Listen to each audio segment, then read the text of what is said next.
This is the fire scene. You know, we always got a good fire scene. She running through there like Osumi boat, and she hopping over shit like she Jackie Joyner Kersey. And I'm like, go ahead, run, girl.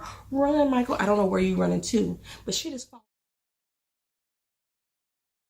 What's up, everybody? Welcome back to My Twisted Life TV with Poetry. I am Poetry. You are here for season 2 of Star Trek Discovery. This is the season premiere. Brothers. I'm gonna tell y'all right now, I know I'm late. This should have been out probably by Saturday at the latest. But this season opener was boring to me. Like, so boring that it took me 3 days to actually watch it. It was that boring. For a season opener, I was like, really? This is how y'all gonna open it up? Okay, so we know at the end of season 1, we left off with the crew running up on the USS Enterprise. Okay. The Emperor had gone back off to Never Never Land. They had got her up out of the ship. Captain Lorca is gone. Y'all know that he was part of the doppelgangers, the evil side of them from another planet. And now they back into their own atmosphere. The spore drives are not working. You know, Boss Man. What is Boss Man's real name? Stamos. Boss Man Stamos. Hey, you know, used it on himself, knocked himself out. You know, he was changing. Remember, he was changing. We don't know what the fuck he was changing to, but he was changing. So, Hugh had died. Damn, I can't think of the old boy name. Was the Klingon. He was Bach. All this stuff. L'Oreal is now the chancellor of the Klingons, and the war's over. This is where we left off. So, we open up that same way. Now, mind you, let me tell you, when I first sat down to watch this, I didn't see this episode. I started off watching the Treks. They now have like smaller episodes that are within the season, and it started off with the dude who played Noah on Underground, and he was on a ship by himself, and it was 1,000 years since the crew had been on the Discovery, and I'm like, what the hell is going on, right? So yeah, he had fell in love with the damn computer. The computer fell in love with him, and I was like, what is this? And it was only 18 minutes long. Okay, but actually I was more excited about that than I was about the actual opener. But we opened up with this opener, and like I say, the crew is running up on the USS Enterprise. Where they come from, okay? So Michael was immediately taken back to her childhood when she first came into Sarah and Amanda's home. You know, her parents had been killed on Earth, and now she has to go to Vulcan. And they are basically adopting her, taking her into the family. And we walking through this long, drawn-out story about, you know, a little girl throwing up some dust in the urn, creating the Milky Way. And she didn't know what that story meant, but now she finally understands. Okay, we go through that long story. So basically, back to the point where her and Spock first met, and it seems there's some animosity and some tension, which is very shocking to me, considering that the Vulcans are not supposed to be showing emotion. But we understand he was a kid; he still had to learn it himself. Because remember, Spock used to whoop ass. Spock used to whoop ass as a kid. He was a little bit different because one, he's half human. Okay, so we go back there and so we on the USS Enterprise. I'm like, who the hell is the captain? Who the hell is the captain? Well, I'll be doggone. It's Captain Pike. Hey, Christopher, what's going on? I've been eating a green blow pop, so my lips kind of green, y'all. I was like, hey, Christopher, hey, what's going on, right? So, I don't know. The little child that they got playing Michael is a different child, I think, from the one before. She looks totally different to me because she didn't have all the damn hair. I was like, I hate when they change the child actors and I can notice it. But she looked like a different person. Well, anyway, Sarah comes in and introduces Michael to Amanda. And Amanda's like, welcome child into the fray. You know what I'm saying? And at first I was like, why are they giving us this story again? But again, the episode is called Brother. So hold on for a second. Okay. So they like spoke on this Spock and Michael storyline before. So I was like, why do we need to see it again? Now, the crazy thing is about before season 1 started, when they started promoting the show, they were saying that Michael was Spock's older adopted sister, but she was supposed to be 10 years older than him. Now they got it seem like they're only a couple years apart, which is different than the storyline that was pitched to us. So anyway, Spock, he didn't seem to care to make new friends with his new adopted sister coming into the household. You know, Amanda bring him into the room like, hey, you know, this is Michael. Sarah is like, I want y'all to be friends. He on his little computer, you know, creating some shit, right? He throw the little dust up in the air, you know, like the little girl in the story creating the Milky Way. Motherfucker turns into a god doggone dragon. It's like a digital force of of something coming at her, right? You know, Michael just standing there looking amazed, a little bit nervous, but I'm not scared, but I'm nervous, you know. And the little thing come up in her face, bam.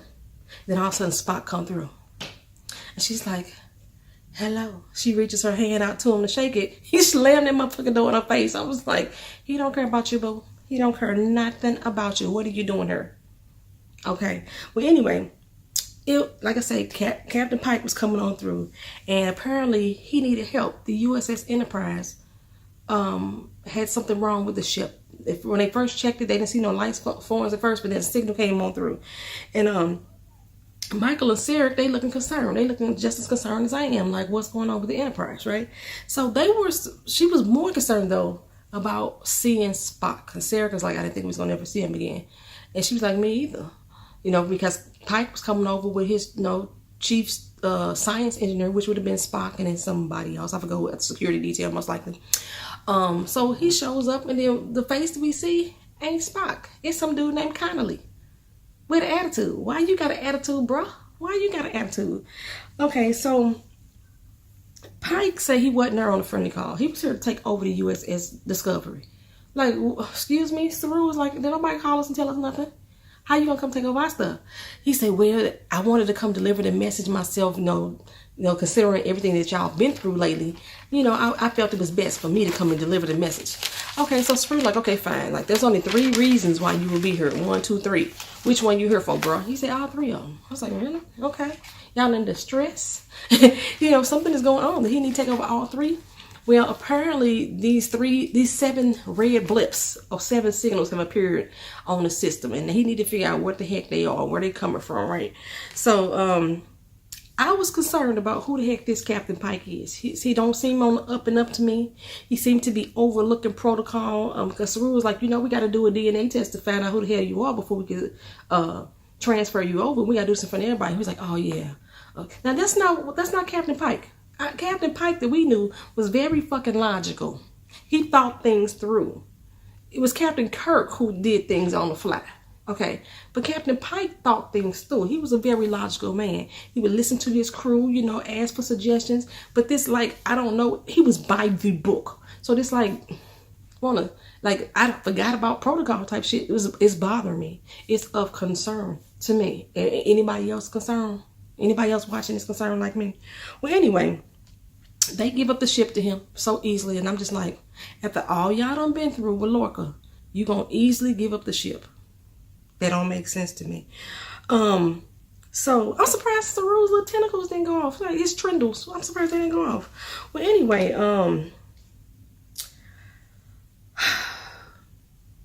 and when Tilly ran his hand, I forgot about that. When Tilly ran his hand, it didn't scan immediately either. That was another point. Well, anyway, Tilly going there, the boss man, like, look, I got a new job now. I got to get everybody organized, get them into their new logistic positions, what have you.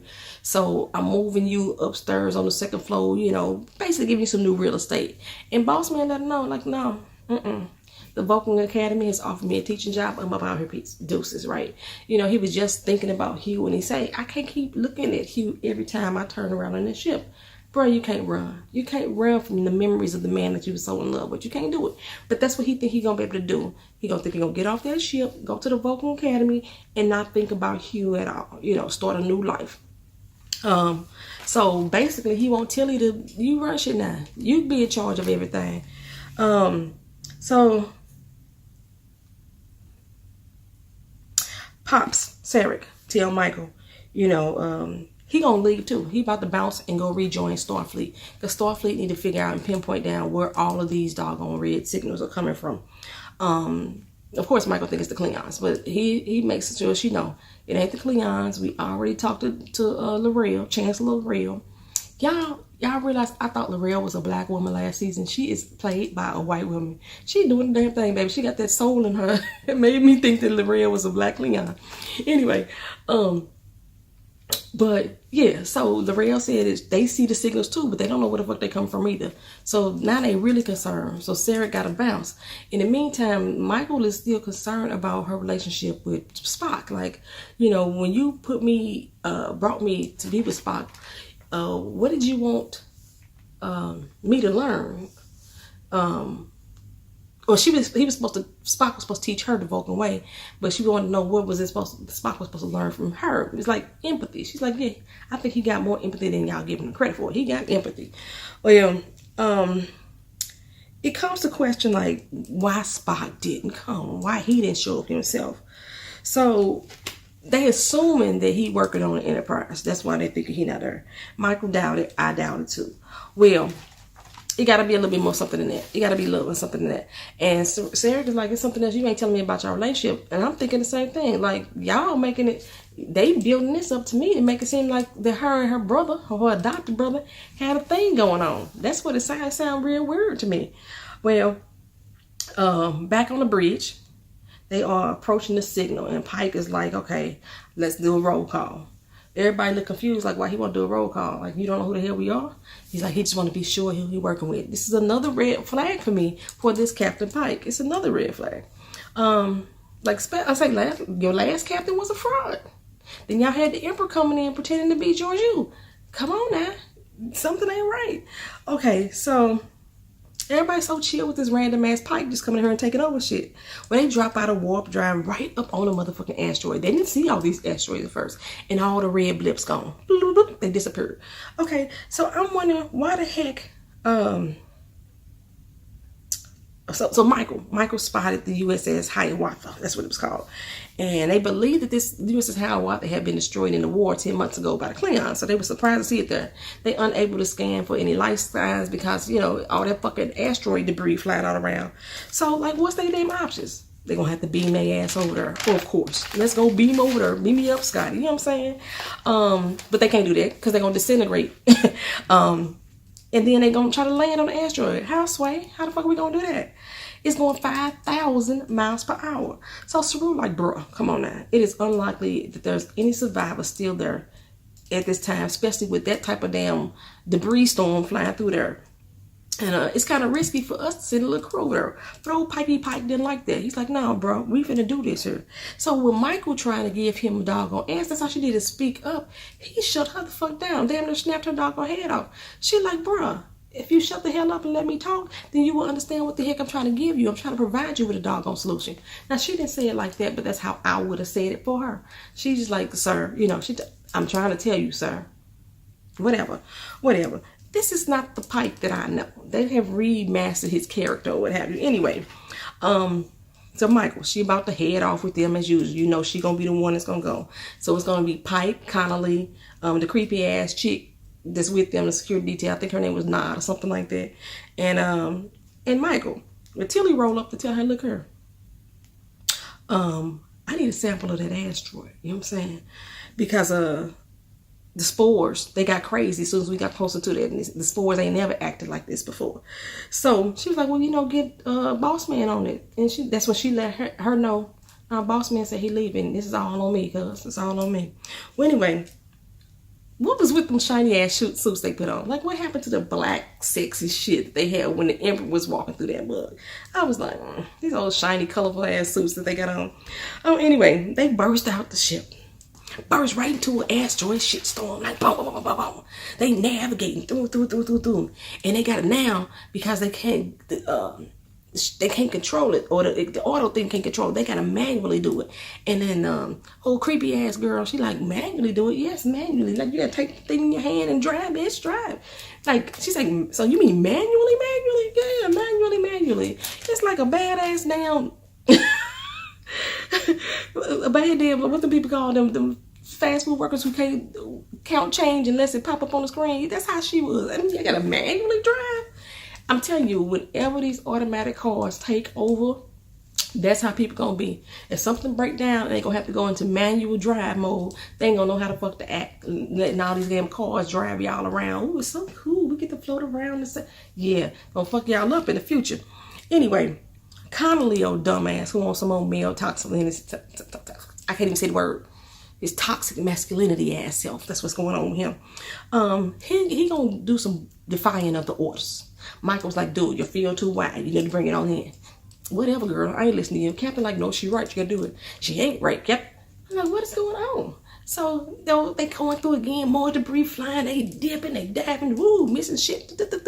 what's going on? Michael said, hey, bruh, I'm telling you, your field is too wide. And then Captain said, hey, we told you, bring it on in. That's the damn order. He said, look here, I'm going to tell you exactly like I just told her. Then I was like, yeah, that fucking asteroid hit his ass and fucked him up. Bye, Connolly. We ain't gonna miss you. We ain't gonna miss you. That's what you get. That's what you get. Good riddance. Anyhow, Pike, he got hit by Connolly's ship though. So now his window was cracking. And he watching the crack just go across the screen. I was like, he think he getting fucked up. Well, he got to evacuate. He put on his eject suit, whatever. Try to pull down his mask and it wouldn't pop down, so his oxygen couldn't seal in, so he can't eject. Oh, fuck, what we gonna do now? So Michael like, we need to get your ass out of there. I'm gonna have to do it. We're gonna try to remotely move you or eject you from the ship. He like, no, you stay on mission. Michael like, no, I told y'all we don't leave our people behind. So she got a metal face, Detmer. And I think I call her Woo Woo. And Woo, they in I think it's not Woo. I don't know what it's called. Wanu. I forgot her name. The black girl. They got them on the ship trying to maneuver some stuff, make sure they get control of the captain's ship, whatever, or his little escape pod or whatever. I think it was a little pod. And now Michael gotta save his stupid ass. Well, shit. All I was worried about though was like how they was gonna get the fuck back. How was they gonna get back? Since they up here doing all this. Well, they was able to eject his ass out, and then she ejected her ass out, and then she grabbed onto him. You know how the people when they be jumping out of planes, and then you get the one dude jump onto you, and y'all holding together, come down together. That's basically how they had to do it, right? So they ships crashed, and I was like, how y'all gonna get back? You only got one ship left. And the Hiawatha is supposed to be destroyed, right? How y'all gonna get back? Well, they make it over to the Hiawatha, and the ship, like I said, looks completely fucking destroyed. It's abandoned. It don't seem like there's no signs of life. Then all of a sudden, these three little lights come up. Come on, scanning them down. Like, wait a minute. They didn't seem nervous. They let themselves be scanned. Like, where we do that at? But then because they looking at the technology, like, wait a minute. It has inertial dampeners and stuff like that. So they like, maybe they look like ours. And all of a sudden, you hear this voice. Follow the children, going to the light, Caroline. I was like, if y'all know what movie that come from, going to the light, Caroline. If y'all know what movie that's from, drop that down in the comment section. You're not going to win nothing on this channel. I'm going to give you some little trophies in the comment section if you got the answer right. If you know the movie, that little line, going to the light, Caroline, what that movie come from, drop it in the comment section. Oh, wait. So anyway, the ship's engineer is still alive. I forgot her name. She had a lot of wounded ass officers. I say pieces of officers. She was holding them together with duct tape and glue. And Michael figured out a way to beam their ass back onto the ship. We're gonna take 6 at a time. Okay, the debris is getting heavier and heavier though. So I was trying to figure out how the hell they was gonna do this. So they gotta remove the shields to get the beams down, which makes the ship not safe. But Saru like, hey, we're gonna push forward. We're gonna do this. We're gonna dip and down, get a little bit closer. We got this, right? So Pike though keep asking her, does she know about these signals? Asking the ship's engineer. And she like, nah, I don't know about no signals. I don't know what you're talking about. And I'm like, Pike is really concerned about these damn signals. I'm still looking at him sideways. Okay, so Michael, what happened? Michael, okay, something go on. They about to beam up. She's in the last transport. And they about to beam up. You see a little sparks of flames or something coming from the electrical thing. So Michael jump out. She runs over there. And she quickly trying to seal up stuff. And then you see Pike looking on at her with amazement. And but he like, hey, girl, we gotta go. The beam coming down. They beamed the fuck up out of there, and she left there by her damn self. Then all of a sudden, an explosion happened. She get knocked back, hit her head on the goddamn pipe. I'm like, oh, she done got fucked up. Kaboom, kablam, like, right? So, now she laying there, she dipping through there. Now this is the fire scene. You know, we always got a good fire scene. She running through there like Usain Bolt, and she hopping over shit like she Jackie Joyner Kersey. And I'm like, go ahead, run, girl, run, Michael. I don't know where you running to, but shit is falling apart up in them pieces, right? Something shot out at her. This big flaming piece of titanium probably hit her ass to the damn leg, and she there, and she looking like, what in the motherfucking world? What in the world, y'all? What in the world? Then all of a sudden she see this demon-like image come towards her with wings. Y'all may think it looked like an angel. I thought it looked like a demon. This demon-like image is stuck coming through her with some wings on it and shit. And all of a sudden it clears up and it's goddamn Pike. So he didn't beam away. He's still there. He gonna say, but you gonna get up, girl. We gotta go. We gotta go. They get the ship to lock on their position and beam them up, Scotty. All right. Now, I'm like, so was that Captain Pike's true form? I said something is wrong with him. I said something is wrong with him. I need to know, is that his true form and what are you? Okay, so on the bridge, Pike gave the command of the ship back to Saru, and I'm like, what you do that for? So he wasn't even confident that they was going to be able to get the sample, because they ain't finna get the sample, because they Michael picked up the sample, but when they beamed him out, he didn't come back and let Tilly know, hey, this ain't the shit that we know. It should have been able to beam back. This is some new, innovative technology we ain't never heard of before. We could use this information, so we need to go get some more. So she explained how, to go get it. Boss man statements like, okay, wait a minute, how come you didn't let me in on this? I want in, coach, tag me in. So, like I said, Pike wasn't sure that they could do it. He gave up command back to Saru, and Saru got it done. And they bring back this big ass boulder. I mean, it was like a life-size. It fucked up the damn bay, the pod bay. It wasn't like the little pebble that she had in her hand. I was like, what the fuck they gonna do with this shit? And why bring that inanimate object that y'all don't even know how it's gonna react in her like that there? No, bring back a stone. What the hell? Anyway, Pikey tell Mike. I say Pikey tell Mikey. Captain Pike tell Michael he gonna stick around. He in his ready room, and he finds an old piece of paper on the floor. It's like a little fortune thing that Lorca used to leave. Remember, Lorca used to have the fortune cookies. I didn't get to read what it said. It looked real small on my TV screen. If y'all know what that said, put that down in the comment sections for me. Anyway, Michael asked him, could she go over to the Enterprise? He was like, nah, that's not a good idea. Spock is gone. He ain't gonna be there. We don't even know how long he gonna be gone. He took some leave. He was fucked up in a bad way. And I was like, this just don't sound like, that don't sound right to me. But she said, she gotta have some closure. She needed to go over there and see. She don't know what she's looking for, but she needed to go see anyway. She just feel it. So he tell her, go ahead. Go on over there, do your thing. Go on, do your thing.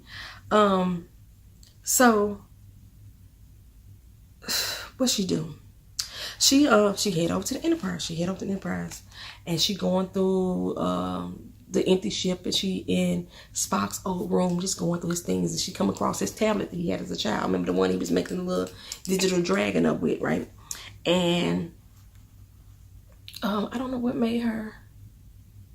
Oh, she hit it and there's a message on it, and it's Spock saying, you know what, I used to have these nightmares when I was a child, and my mama told me to start drawing and help me make those nightmares go away. But they back now. I'm in my adult years. The nightmares are back, and it's the same one over and over again. I didn't know what it mean, but now I know what it mean, and I know what it got to take me. So I got to be up out of here. This may be my last message on the Enterprise. If something happened to me, if I should happen to die, I've encrypted the message right in here.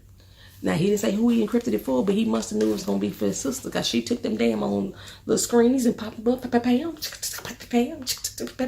She got all of them up in the screen. And I'll be damned if it ain't the 7 red blips that Captain Pike said he seen, and that they all seen when they was looking for them damn signals. This is where Spock is gone. So apparently this season, we going to be looking for Spock. That's exactly what's going to happen. That is the end of episode 1. Even though I tried to give y'all a little bit of excitement, I was bored.